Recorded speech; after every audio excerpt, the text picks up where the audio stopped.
Frankrijk. Bonjour. De basis van onze Europese beschaving. Ik woon hier al 12 jaar met heel veel plezier. Maar sinds de recente gebeurtenissen vraag ik me wel af in wat voor land ik leef. Hoe denken de Fransen eigenlijk over zichzelf? En staat Frankrijk echt op instorten?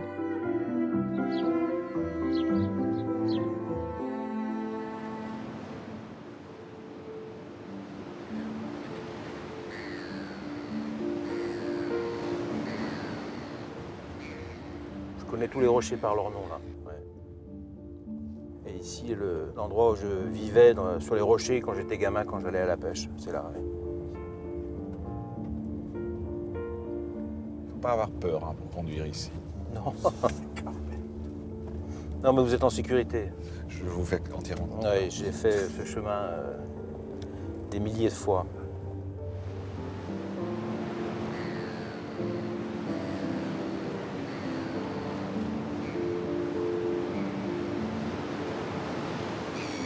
C'est mon enfance. Et j'ai attrapé de gros poissons ici. Poissons gros comme ça. Ça, c'est des belles souvenirs. Oui, des bons souvenirs. Des bons souvenirs, Ouais. pardon. Ouais.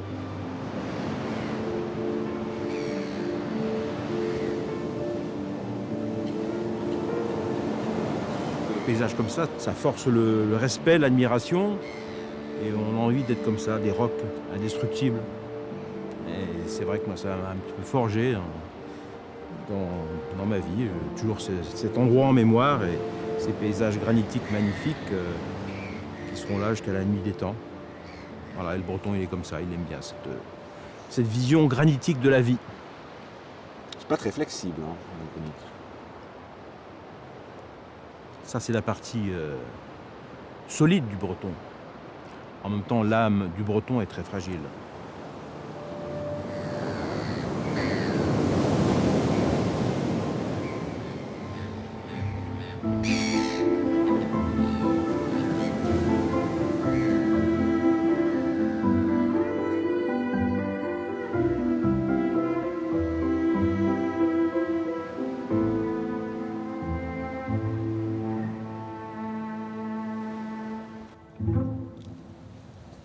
Monsieur?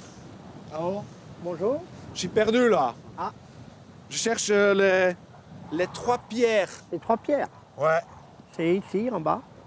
C'est pas loin? Non? Parce que moi je cherche. Un instant. Le vent aujourd'hui. Voilà.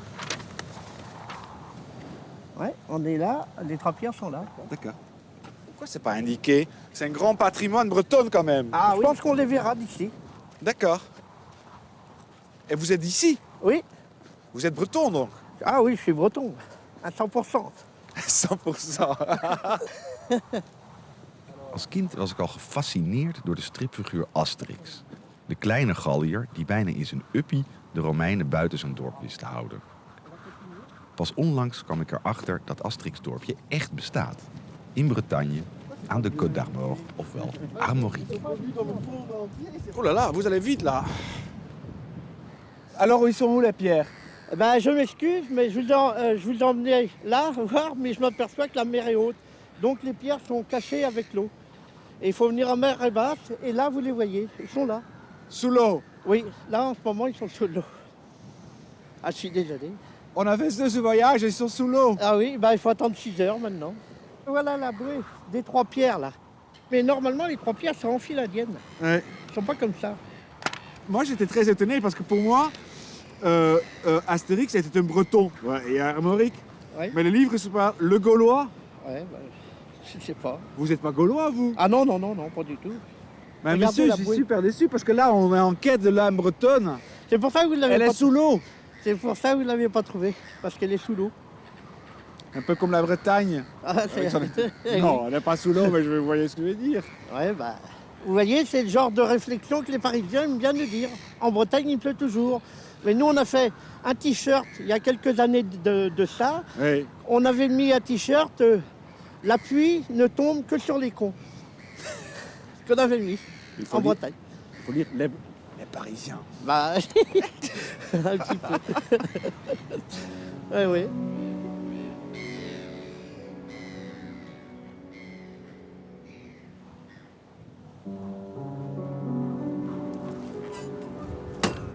Au revoir, Étienne. Kenavo. Merci beaucoup. Hein. Kenavo. Bravo. Bonne À route. bientôt. Soyez prudents. Hein.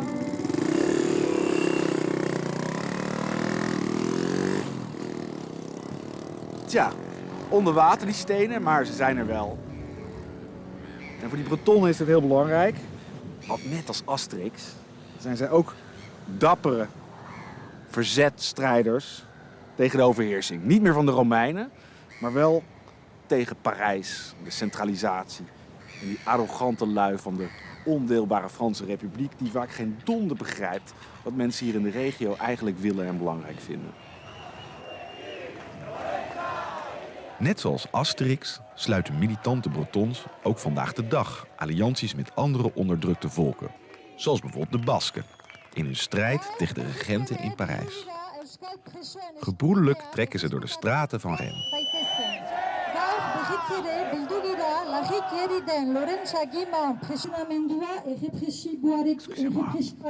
Je peux vous poser une question? Ouais. Pourquoi vous avez cette gigantesque drapeau bretonne? Pourquoi vous avez le drapeau breton là? Pourquoi? Parce qu'on est solidaire des Basques, tout simplement. On a la même lutte au niveau de la langue et de l'indépendance de nos pensées, de nos regards, quoi. Il y a des Basques, il y a des Occitans. La France est formée par une multitude, n'est-ce pas? Et il faut garder cette diversité. Je ne sais pas, pourquoi avoir ce pays centralisateur jacobin qui est toujours à Paris, qui décide de tout, de ce qu'on doit faire, de ce qu'on doit dire, de ce qu'on doit penser. Voilà, c'est tout, point barre. Après, chacun a son identité, chacun revendique ce qu'il veut. Tant qu'on est dans la non-violence, on n'a rien à nous reprocher. C'est ça. On est là simplement, on revendique simplement le droit d'être breton. C'est tout. On n'ira pas faire péter des immeubles, ni descendre des gens à la Kalachnikov dans un concert de rock, parce que c'est pas du tout notre truc. Hein. On est à 100 000 lieues de là. Ouais. D'accord? On est simplement un peuple, une culture, et on demande à ce qu'on nous la respecte. Qu'est-ce qu'il y a écrit sur votre drapeau? Le drapeau, du coup, alors résistance, Résistance, Basso Calour, Ouais. vous voyez. Résistance. Résistance, voilà, le parti à la gauche indépendantiste bretonne. Indépendantiste. Indépendantiste, oui. Est-ce un mouvement nationaliste, je peux le dire? Oui, mais dans le bon sens du terme.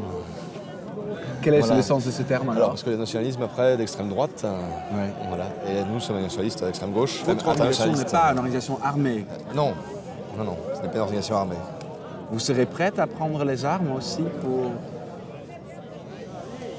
C'est compliqué comme question. Oui, c'est assez compliqué, ouais. Ouais.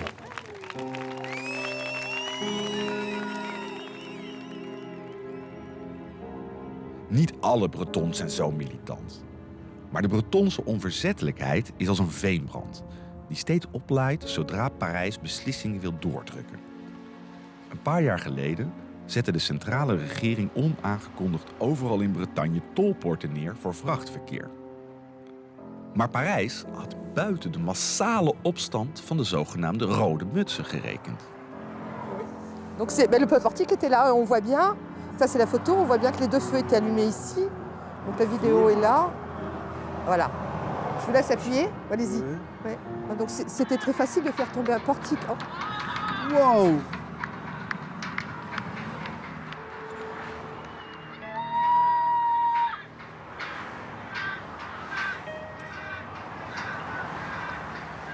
Les gens étaient contents hein, de toute façon. Hein. Alors vous avez le Guanadu de l'autre côté, voilà. Oui, je vois.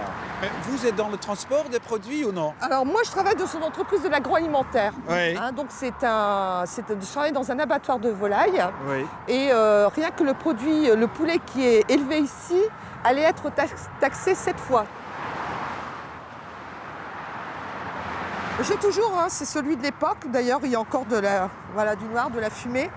Et c'est un symbole. C'est un symbole de dire, voilà, nous, on ne veut plus se laisser faire par un gouvernement qui nous impose les choses alors qu'il ne nous a pas consultés. Le bonnet, il est rouge parce que c'est un symbole de la Révolution de 1790. C'était une taxe qui avait été imposée par par le roi ici en Bretagne.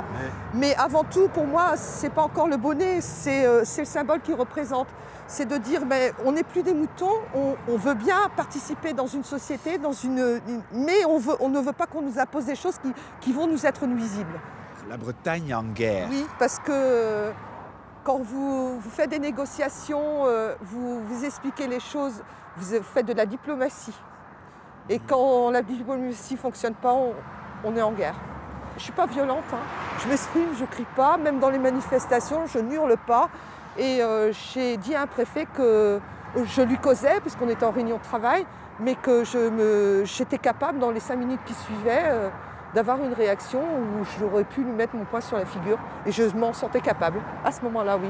On ne réagit plus du tout de la même façon quand on est dans une situation de survie. Et donc ça fait maintenant combien d'années? C'était en 2013. Ouais. Donc ça va faire 3 ans bientôt. Et c'est toujours pareil? Non. Non. Parce qu'ils veulent réinstaller peut-être un jour. J'espère que non. S'ils veulent voir ressortir les bonnets, je pense que c'est la première chose à faire. Vous allez voir, généralement, ce sont les camions qui... Mais il y avait la sympathie des Bretons. Hein. Voilà, on va le mettre.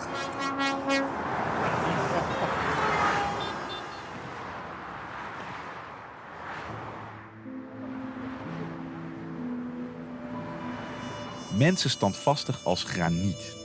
Zo zien de Bretons zichzelf graag. Dit is dan ook het land van de menhirs. Hier in Karnak staan duizenden megalieten in dikke rijen over het landschap uitgestrooid als heel zware confetti. Niemand weet waarom ze daar zijn neergezet in de prehistorie. Maar de Keltische druïden, die duizenden jaren later tussen deze stenen rondzwierven, dichten ze magische krachten toe. Et vous avez une herpe d'or? Je n'ai pas de serpe d'or. Non, c'est de la mythe, ça. Non, c'est écrit, hein, effectivement. Non. Il y a un texte très précis qui explique le rituel où les druides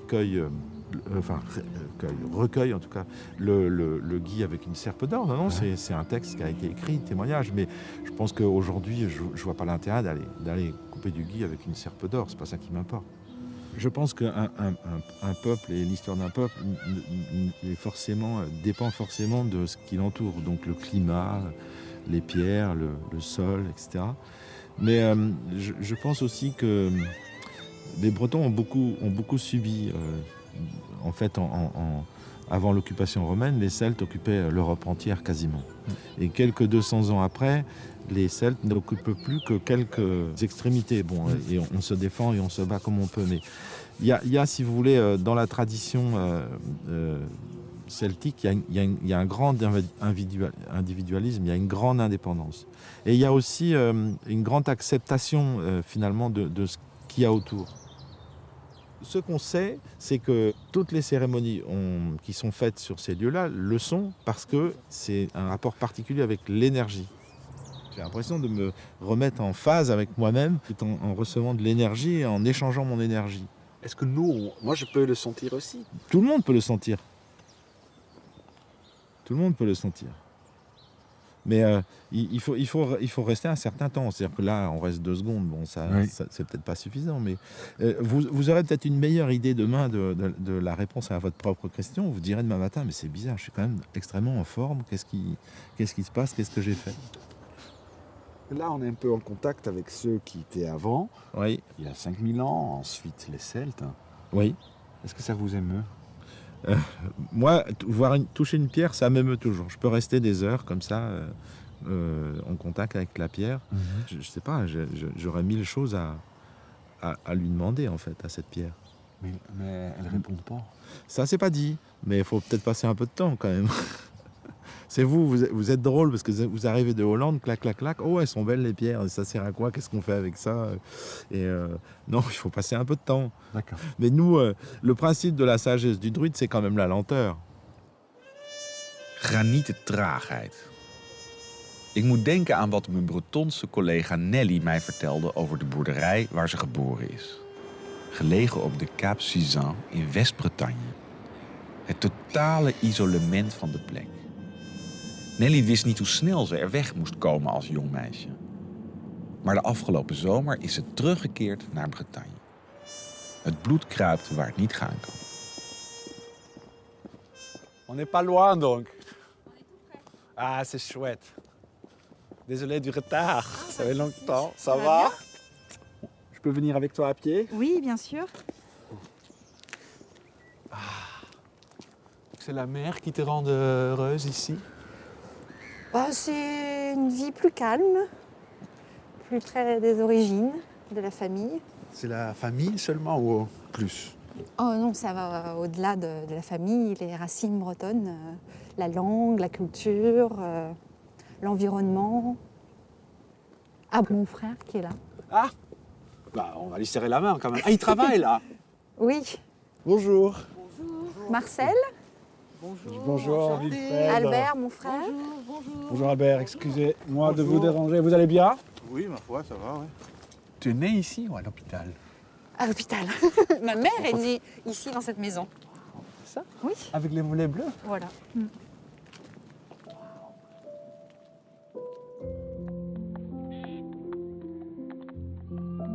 Begin jaren 60 arriveerde in dit gehuchtje, in de uiterste westhoek van het land, een Franse antropoloog met onder zijn arm een filmcamera. Hij zou de lokale bevolking 5 jaar bestuderen. Nelly's vader was één van zijn onderzoeksobjecten. Est-ce qu'on peut donc parler là seulement français quand on parle avec vous? Est-ce possible? Ah oui, pourquoi Ouais. pas? Pourquoi pas? Why not? Vous préférez autre chose? Non. Non, en breton, c'est vous. Non, je parle pas breton. En Dutch, je peux pas. Non, c'est pas grave. En Germain non plus. Vous préférez parler breton normalement? Avec ma femme, oui. Toujours? Autrefois. Et ma femme avait 6 ans avant qu'elle parle français. Vous apprenez le français à l'école ou déjà à la maison? C'était le français pour l'école, le breton pour la maison. Et enfin, il y avait 2 langues. Une langue pour le home, comme disent les Anglais. Ouais. Et l'équivalent de home en breton, c'est care. Et care, ça peut être home, ça peut être le village et ça peut être la ville. J'ai compris que vous avez dans votre jardin des menhirs. Vous Oui, pouvez les montrer? Oui, on va voir. Vous auriez un dans votre poche. Je suis pas Obélix, moi je peux pas les porter. Ça, c'est un authentique, sans doute. Quel est authentique? C'est celui-là. On peut y aller? Mais celui-là, j'ai payé 10 000 francs, ancien, je me rappelle. Oui, mais la côte était beaucoup plus loin. Donc vous payez 10 000 francs Oui, c'est pas énorme, oui. pour prendre cette pierre. Oui. Pourquoi? Pour l'avoir ici, autrement c'était balancé. Vous l'auriez pas vu. On n'aurait pas été ici même. On n'aurait pas vu le soleil. Oh bon Dieu, ça c'est des racines, on peut dire. C'est un lien avec ceux qui ont été avant nous. Ouais. Mais vous n'avez pas enseigné le breton à Nelly? Elle disait quand elle était petite, pourquoi vous ne parlez pas français comme les autres? Vous n'étiez pas en colère quand elle disait ça? Et Nelly, c'était Racine? Ah oui, maintenant elle comprend ça. Maintenant, c'est mieux. Et les garçons, mais souvent, on comprend bien une langue, mais on ne la parle pas. C'est presque une langue de honteux. Schaamte voor je moedertaal. Elke Breton van Jeans leeftijd kan zich de bordjes in de Franse klaslokalen nog herinneren. Niet op de grond spugen en geen Bretons praten. Misschien dat die vernedering er wel toe geleid heeft dat de Bretons nu vol overgave de Keltische cultuur omarmen. Het was in ieder geval de reden voor sommigen om de wapens op te pakken tegen de Franse staat.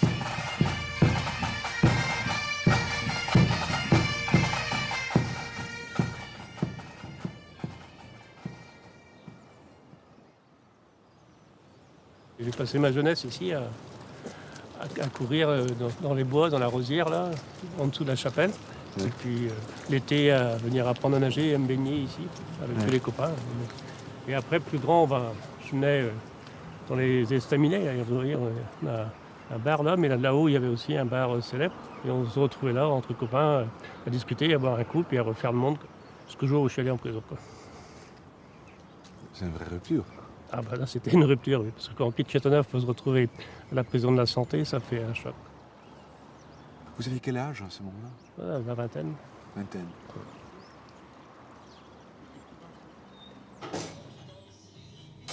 Le fait d'être en pension, j'avais complètement été francisé. On m'avait appris l'histoire de France, l'histoire des rois, comme tout le monde l'apprend dans l'Hexagone en France. Mais jamais personne n'avait parlé de l'histoire de la Bretagne, ni de la langue bretonne, que mes parents ne parlaient. Mes parents, au quotidien, ne parlaient que le breton. Entre eux, ils ne parlaient que le breton. Mon père savait à peine le français. Il parlait breton tout le temps. Comme beaucoup de gens de ma génération, on a eu un peu honte quand on allait avec nos parents de faire les courses en ville, de voir nos parents s'exprimer en breton et qu'on n'était pas très à l'aise. Ça nous énervait un peu, sans savoir pourquoi.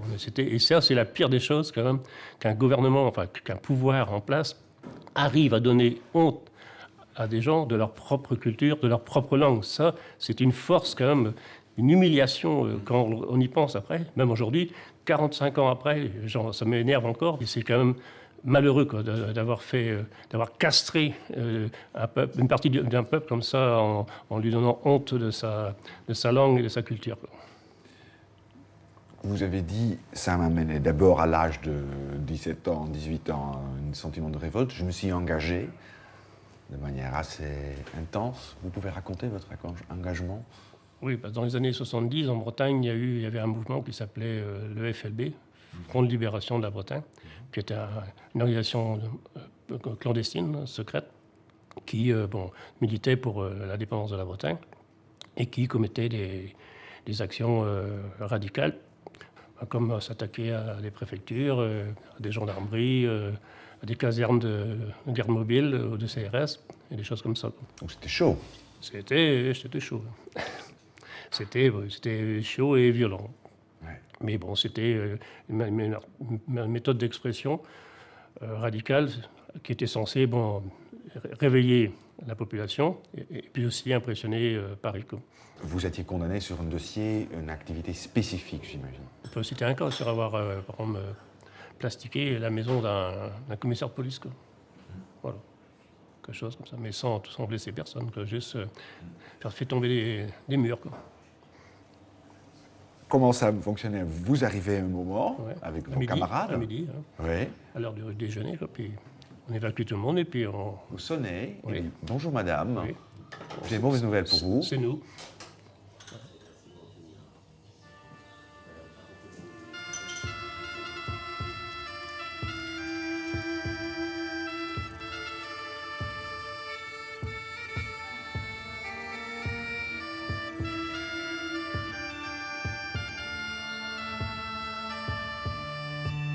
Qu'est-ce que vous écrivez? Le passage des élèves pour le service frais, pour le manger, tout ça. Ça, c'est... Mardi. Mardi. C'est ça. Meurs. Merci. Meurs. Om Tröstjumadier och öppen train efter patient Eisaträgon att tredje ut. La retourneuse t'en m'attend, mais te d'avea, qu'avec Gonard Formil et te Grégor d'avea, que vous avaret et vel lasté. À Péguir et deux d'avea et vel lasté. Petra Vogret, ouais.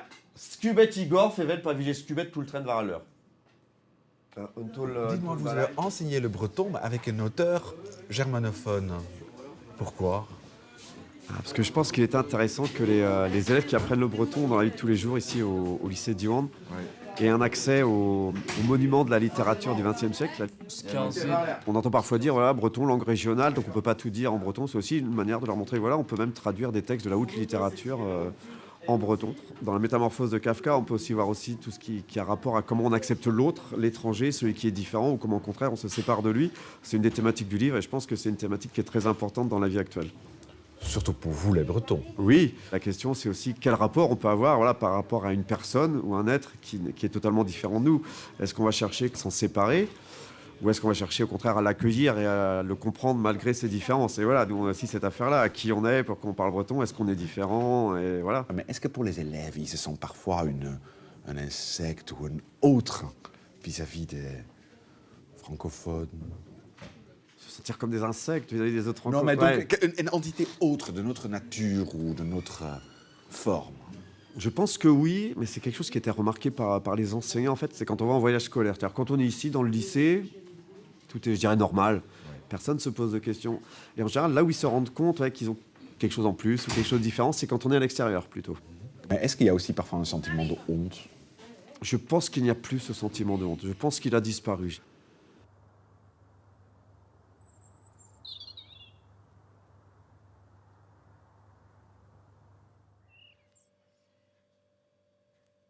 Ah, ça, c'est Job. Le cheval. Et c'est vous qui mène... Ah, c'était un bon cheval. C'est un très bon cheval, sauf pour Dédlé. Il partait comme une flèche, là. C'est très dangereux, ça. Job. Très, très dangereux. Je me rappelle, j'avais payé en argent liquide à Toulboen, et le gars, il a mis sa main sur l'argent.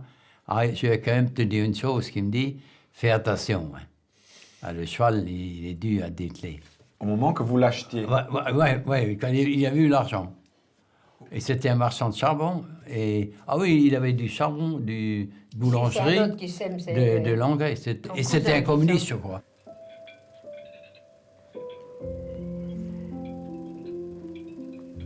Christian Pena était venu ici pour étudier les sauvages des Gouliens. C'était un spécialiste de l'Indonésie. Vous trouvez ça pas bizarre qu'il vient vous filmer comme une tribu indonésienne? Un peu, oui. On disait ça aussi. Oui. Je prends pour les sauvages, quoi. Vous étiez fier? Oh non, il était simple d'accès. Non plus, non. T'étais pas plus fier. Il savait bien qu'on ne lui disait pas tout. Il y avait des choses... Qu'est-ce que vous disiez pas? Oh, pas mal de trucs. Ça, c'est non, pas... on ne veut pas qu'ils mettent ça dans le film, peut-être. Parce que c'est trop privé. Oui, oui, trop intime, c'est ça. Ah oui, je comprends. Oui, et puis ça ne regarde pas un Alsacien. Ça aurait été un Breton encore, peut-être. Peut-être, ah oui. C'était un coup de foudre pour vous? Oh non, pas pour elle. Pas pour si, vous? Plus ou moins, quand jeune, peut-être, quand j'avais que 18 ans. Moi, j'étais oui, mais j'avais que 18 ans, j'étais pas pressée de me marier. Moi, je vais attendre. Moi, je n'avais pas de vaches, donc c'était pas bon.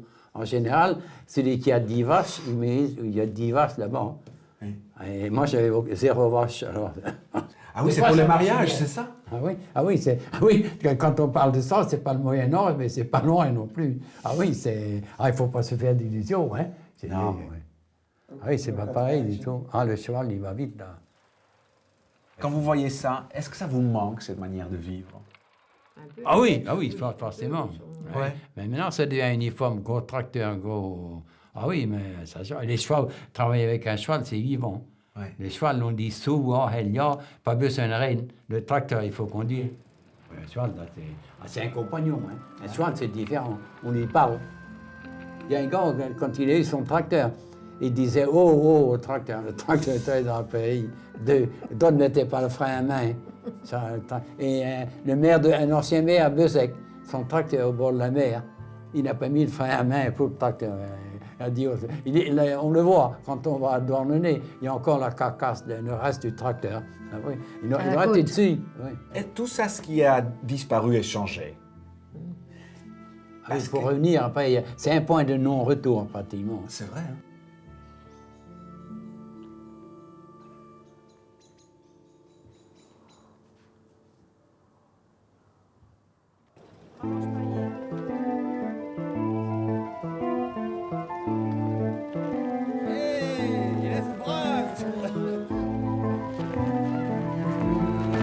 Ik heb niet zoveel met vlaggen. Veel beleden nationalisme geeft mij toch altijd een nare bijsmaak. Deze Breton heeft vast goede bedoelingen. Maar het verleden heeft te vaak laten zien dat patriotisme ook de verkeerde types aantrekt. Attention, il va pas terre. Oh, vous l'avez? Yes. Je prends là.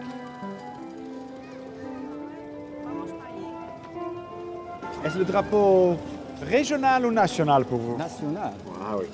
Ouais, c'est le national.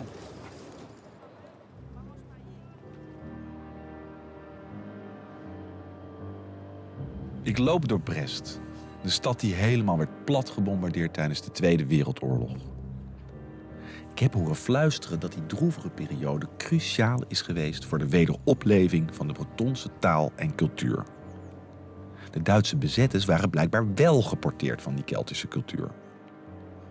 Bij toeval stuitte ik op de beëdiging van de nieuwe onderprefect van Bretagne. Bretonse oudstrijders komen de ceremonieluister bijzetten. Ik grijp die kans om meer te weten te komen. Vous êtes breton? Oui, breton. Oui, d'accord. Je suis même brestois.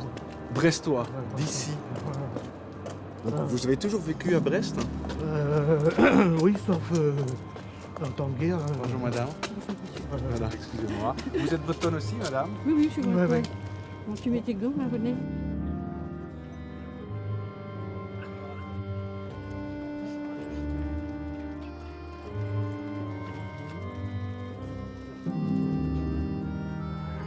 On est là, on veut mieux comprendre la Bretagne. Oui.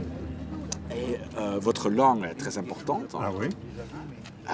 Et les curés étaient un peu au début de l'officialisation de la langue bretonne dans le 19e siècle, non? Au 19e, oui, mais à la fin du 19e, non. Hein. Non? Non, parce qu'ils ont suivi les ordres républicains. Oui. Hein.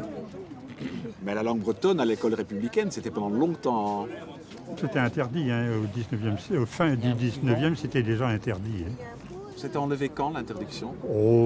Pendant la guerre. Pendant la guerre? Oui. Ah. Oui, par le maréchal Pétain. Hein, qui a rétabli ça, et puis depuis, ça a continué. Pourquoi lui a rétabli ça? Parce que lui était plutôt partisan des provinces, des anciennes provinces, etc. Il était membre parisien? Plutôt, oui. Oh, puis il y a un tas de facteurs qui sont venus se jouer là-dessus. Oui. Quel facteur? Très différents. Très différents.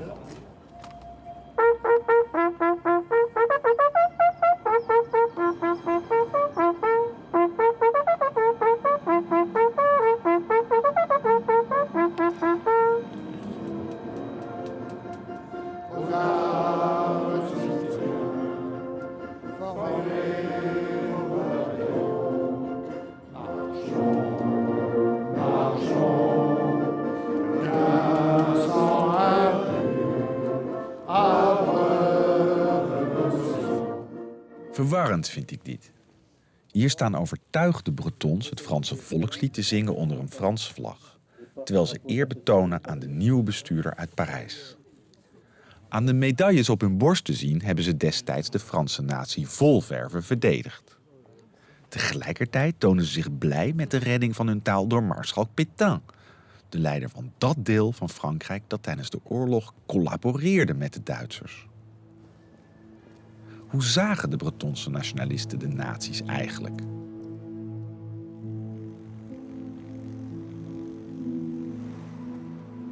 Sous l'influence de l'Allemagne, de jeunes gens ont commencé à fabriquer tout ce qui devait faire amener la Bretagne à devenir une nation indépendante. Donc, ils ont créé un drapeau qu'on voit partout maintenant. Ils ont créé un hymne national qu'on fait chanter maintenant dans tous les stades bretons. Et ensuite, ils ont développé une nouvelle langue contre la langue du peuple. Ils ont fabriqué une langue celtique avec que des mots gallois, etc., pour remplacer le français. J'ai pas vraiment trouvé ma collection de journaux. Oh, mais vous avez quand même apporté quelque chose. Ouais, je peux voir. Schrijfster Françoise Morvan heeft zich de woede van de Bretonse beweging op de hals gehaald met haar publicaties over de collaboratie met de nazi's in ruil voor erkenning van de Keltische taal en cultuur. Breiz Info. Breiz Info, 3 Breiz janvier Info. 2001. 3 janvier 2001. Alors, là par exemple... Erger nog, ze zegt dat huidige kopstukken die periode nog steeds verheerlijken. Ah oui. Pendant la dernière guerre, j'ai milité au sein du Parti national breton. En ce qui me concerne, je tiens à vous faire part que ma seule fierté aujourd'hui est d'avoir appartenu à ceux de 40-45, dont le seul idéal était celui de l'émancipation de notre pays. Donc, voilà. Quant au régime que l'Allemagne avait à cette époque, ce n'était pas à nous d'en juger et de lui préférer, en tant que chrétiens et bretons, les errements du jacobinisme français, comme de coutume. Ah oui, Voilà. encore le Donc, jacobinisme c'est français qui attaquait. C'est un journal de gauche qui propose, comme toujours, la défense de la période heureuse de... Chers compatriotes. Ah, chers compatriotes, oui, bien sûr. C'est une vérité que tout le monde connaît, mais qu'il ne faut surtout pas rappeler. Pas dire. Il ne faut pas la rappeler. Pourquoi? Parce que ça poserait des questions sur le mouvement breton actuel, qui se veut majoritairement de gauche. Mais là, mon crime s'aggrave encore, puisque je dis, enfin, ça me semble une évidence, que le mouvement breton actuel qui se veut de gauche, en fait, repose sur une idéologie fondamentalement inchangée, qui est celle de la croyance en une Bretagne ethniquement distincte de la France parce que celte. Un jour, j'ai donné une conférence comme ça à Brest. Oui. Et à la fin de la conférence, il y a une jeune fille qui est venue me trouver. C'était sur Le Monde comme si. Et c'était la seule que j'ai pu faire, d'ailleurs. Et à la fin, elle est venue me demander « Mais je voudrais savoir, est-ce que vous êtes bretonne ?» Je lui dis « Oui, oui. » Mais vos parents, est-ce qu'ils étaient bretons? Je lui dis, bah oui, il n'y a pas de problème. Mais vos grands-parents? Je lui dis, bah figurez-vous que je suis de race bretonne totalement pure. On a fait mon arbre généalogique, on a cru qu'on avait un gendarme normand dans nos ancêtres. Eh bien, vous pouvez être rassurés. Mon sang est pur, mais la question que vous me posez, moi, elle m'inquiète. C'est ça.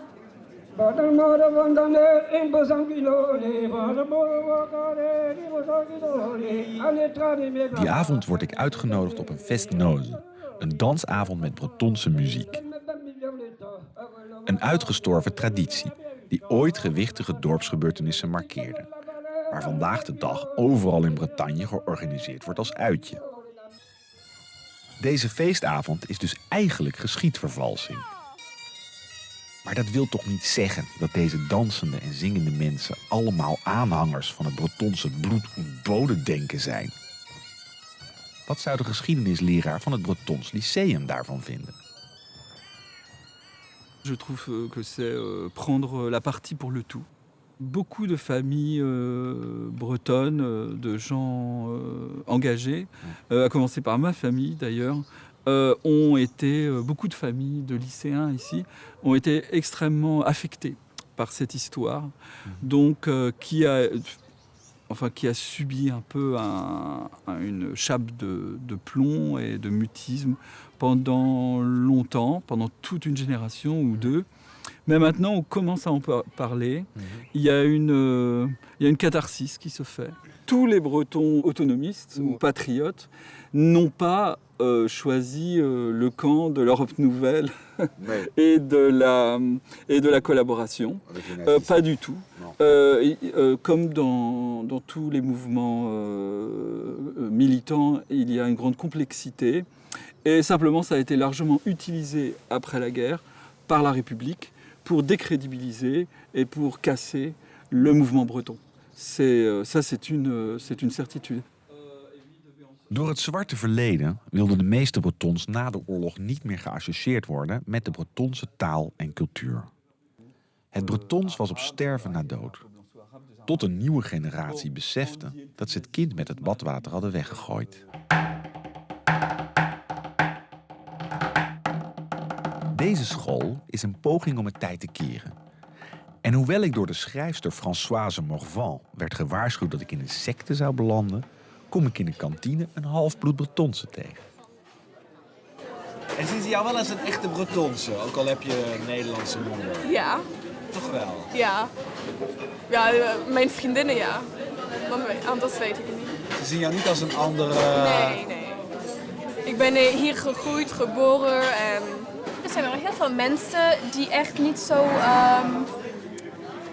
die niet willen begrijpen dat de Bretonse taal echt een taal is die er echt als eerste was. En dat begrijpen heel veel Bretons niet, dus daarom willen ze ook geen Bretons horen of praten. Echt? En heb jij dat meegemaakt, dat mensen geen Breton... Hoe ging dat dan? Kun je dat vertellen? Ja, die zeggen dat gewoon. Oh, heb je gezien? Die praten Bretons, die willen echt niet met ons zijn of niet met ons zijn. En dat is echt niet waar, want wij praten Bretons, maar dat betekent niet dat we niet met andere mensen... ja, ik weet het niet. Ik blijf het wel raar vinden hoor. De Nederlandse die Bretons doet. Ja, ik weet het. Maar ik vond het Ja, ik vind het goed om ook Bretons te leren. Waarom niet? Dat is ook super praktisch. Ja, maar dit is wel meer dan alleen Bretons leren, want hier zit je in een bastion van de Bretonse identiteit, hè? Ja, dat is waar. Maar het is geen secte, ook... hè? Nee, helemaal niet.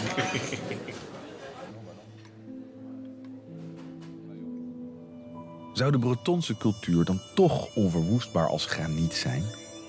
Onaantastbaar voor politieke tendensen of opportunisten? Ik heb de indruk dat de overweldigende natuur hier zijn werk blijft doen. Bij mensen die er oog voor hebben. Et vous voyez, il y a du gui ici pour le coup. Et c'est une chêne? Ça, c'est du gui de pommier. Le gui de chêne, c'est introuvable. Ah. C'est une légende, ça. D'accord. Parce que le gui, ça pousse sur plein d'arbres.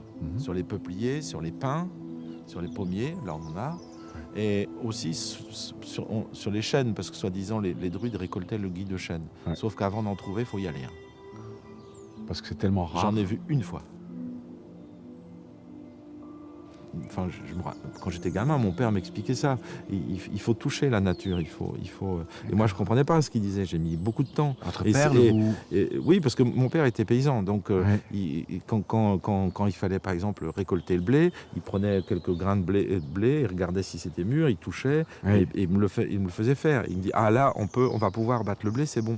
Sauf que moi, je comprenais pas pourquoi. Donc, j'ai mis vraiment du temps. Et c'est une éducation, c'est une compréhension, c'est une analyse, et c'est aussi une fréquentation. Moi, tous les jours, je passe là, tous les jours, je touche les arbres, je touche...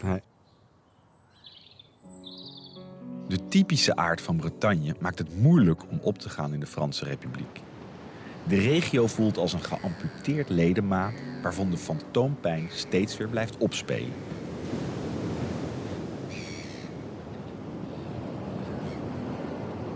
Ik vraag aan de druïde of de oude Keltische filosofie daar een oplossing voor kent. Maar voor ik het weet, gaat het over mijn eigen terugkerende kiespijn. Dans le druidisme, si on ne met pas l'homme au centre du monde, on doit donc accepter sa fragilité. Son problème de santé apparaît à la suite d'un certain nombre de signes qu'il n'a pas su voir. Pour moi, c'est ça la maladie, en fait. Pourquoi ça arrive tous les 6 mois? Donc, la première chose, c'est qu'est-ce que vous faites comme métier? Je suis bibliothécaire. Voilà. Est-ce que votre métier vous plaît beaucoup? J'adore. Vous n'aimez pas quand ça change? Non, je suis profondément conservateur. Ce refus du changement est soit conscient, soit inconscient. Je ne sais pas, mais en tout cas, il prend une telle place que s'il n'est pas résolu, eh ben, ça ne va pas être tous les 3 mois, les 6 mois, ça va être tous les 3 mois, et ça reviendra systématiquement. En 2013, j'étais attaqué dans la rue. Cet incident était très médiatisé. Et depuis, ma vie est dans une... comment dire ça? Dans une très intéressante basculement qui donne envie et qui fait extrêmement peur. Le fait d'exprimer ce que vous avez exprimé, ça veut dire que vous en êtes dans la conscience. Donc, à partir de ce moment-là, vous avez déjà résolu une première partie du problème, c'est que tout d'un coup, vous faites le lien entre ce qui vous arrive, qui est la conséquence, qui est votre problème dentaire, et votre problématique d'origine. Déjà, rien que faire le lien, c'est énorme. Et ensuite, est-ce que dans la tradition druide, il y a aussi des soins ou des méthodes de... Alors, oui, bien sûr. Bah, y a la cérémonie pour ça déjà. On peut tout demander aux ancêtres, on peut tout demander à la spiritualité, tout est possible. Il faut juste savoir le demander. Mais par contre, le résultat, il faut l'assumer. Ça, c'est important.